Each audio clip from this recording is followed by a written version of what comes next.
Dhallywood superstar Shakib খানের সাবেক দুই স্ত্রী চিত্রনায়িকা অপু বিশ্বাস ও শবনম বুবলির ব্যক্তিগত সম্পর্ক দীর্ঘদিন ধরেই আলোচনার কেন্দ্রবিন্দু। একই ইন্ডাস্ট্রিতে কাজ করলেও তাদের সম্পর্ককে অনেকেই সাপে নেউলে বলে উল্লেখ করেন। এই দ্বন্দ্বের প্রভাব পড়েছে ভক্তদের মধ্যেও। এক পক্ষ মনে করেন বুবলির কারণেই ভেঙেছে শাকিব অপুর সংসার, আবার অন্য পক্ষের দাবি অপুর কারণেই শাকিব বুবলির সংসার টেকেনি। তবে ব্যক্তিগত জীবনের এই টানাপোড়েনের বাইরে এসে পর্দার কাজে দুজনেই নিয়মিত এবং পেশাদারভাবে কাজ করে যাচ্ছেন।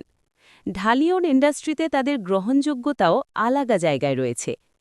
এমন পরিস্থিতিতে কাজের অভিজ্ঞতা ও ব্যক্তি হিসেবে অপু বিশ্বাস ও শবনম বুবলি কেমন সে বিষয়ে নিজের অভিজ্ঞতার কথা তুলে ধরেছেন অভিনেতা আব্দুল নূর সাজাল। বর্তমানে একাধিক সিনেমা নিয়ে ব্যস্ত সময় পার করছেন সাজাল। সম্প্রতি তিনি শবনম বুবলির সঙ্গে শাপলা শালুক নামের একটি সিনেমার শুটিং শেষ করেছেন।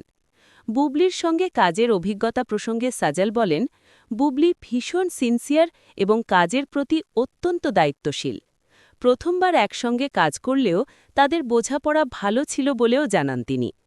অন্যদিকে খুব শিগগিরই অপু বিশ্বাসের সঙ্গে প্রথমবার জুটি বাঁধতে যাচ্ছেন সাজাল। চলতি মাসের শেষ দিকে শুরু হবে থ্রিলারধর্মী সিনেমা দুর্বার এর শুটিং, যা পরিচালনা করেছেন কামরুল হাসান ফুয়াদ। অপু বিশ্বাস সম্পর্কে সাজালের মন্তব্য, তিনি একজন অভিজ্ঞ অভিনেত্রী, সংলাপ ডেলিভারিতে দক্ষ এবং ভীষণ আন্তরিক। পাশাপাশি তিনি সহযোগিতাপরায়ণ এবং কাজের বিষয়ে তার জানার পরিধিও বেশ বিস্তৃত। সব মিলিয়ে ব্যক্তিগত দ্বন্দ্ব থাকলেও অপু বিশ্বাস ও শবনম বুবলি দুজনেই কাজের জায়গায় পেশাদার এবং ইন্ডাস্ট্রিতে নিজ নিজ অবস্থান শক্তভাবে ধরে রেখেছেন বলে মনে করেন অভিনেতা আব্দুল নূর সাজাল।